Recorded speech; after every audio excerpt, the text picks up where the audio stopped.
piece of blank paper, and then I tell them to fold it hot dog style. So they fold it over like that, and they fold it over again, and then one more time. And it gives them, and I have them open it up, and it gives them 8 spots, okay? So if they've got 2 passages that they're doing, if they're doing a test and they have 2 passages, they put a passage on one side and a passage on the other side.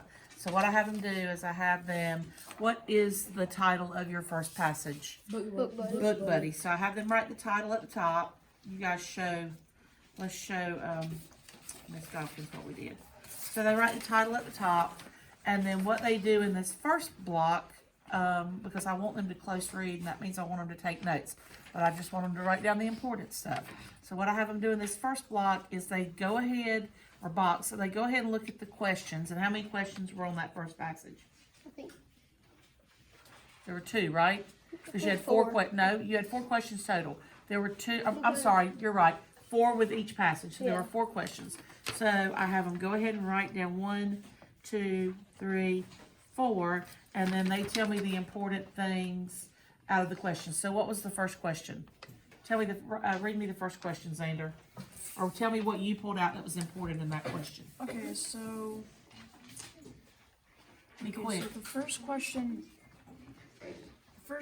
is select 2 sentences that tell how the chapter 1 is most important to the understanding of chapter 2. So what did you write down? And I would have them just write down, they're not going to rewrite the question, but I want them to write down something important. So when they're reading the passage, they'll connect with that. So what did you write down, Xander? I can write it down in time.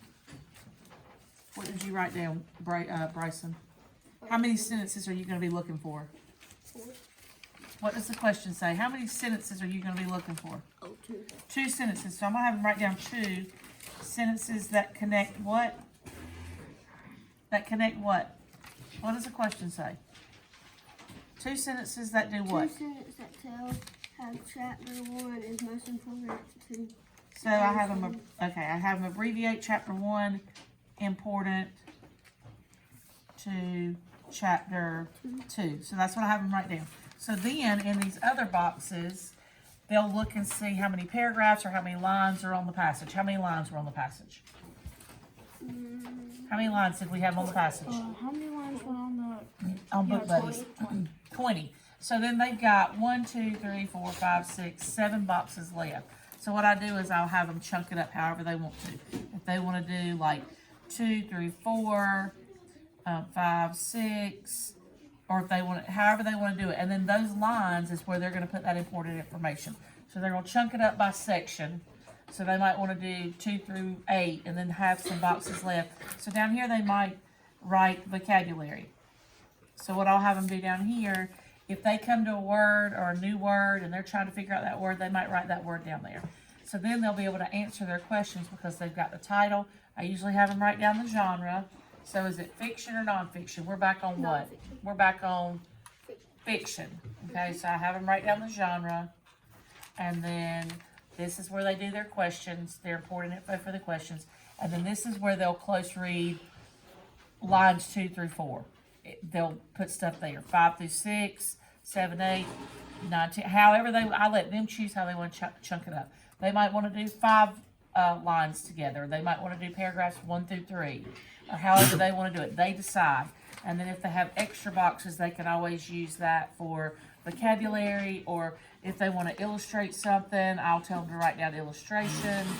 If they want to, draw something that kind of represents or help them connect with what they're reading, and it keeps everything kind of contained in a box to where they can find what they need instead of writing it all over loose leaf paper and trying to bullet. Some of them do bullets, and so that way they only have a small window, like a small area that they can take their notes, so they're not writing down every single thing. They're only able to pull out that important information, because if they're doing paragraphs 2 through 4, lines 2 through 4 here, they can't go down here and write. They have to keep it in that box. So they know they can only pull out important stuff, because what I was finding was if I gave them loose leaf paper, they were writing down everything. So this kind of contains it.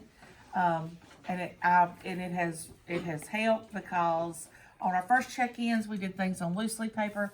I mean first and second. This last check-in we did it on the foldables, and they all showed growth because they had, you know, kept it kind of contained, and it's just an easy way for them to close read.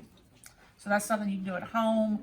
You can use loose leaf paper. It doesn't have to be copy paper. You can use construction paper, whatever you have. Just let them fold it hot dog style, and then fold it over like that. And then they got them a little foldable, and they can do this on the EOG too. So it just teaches them that they don't have to write down every single thing, just small parts.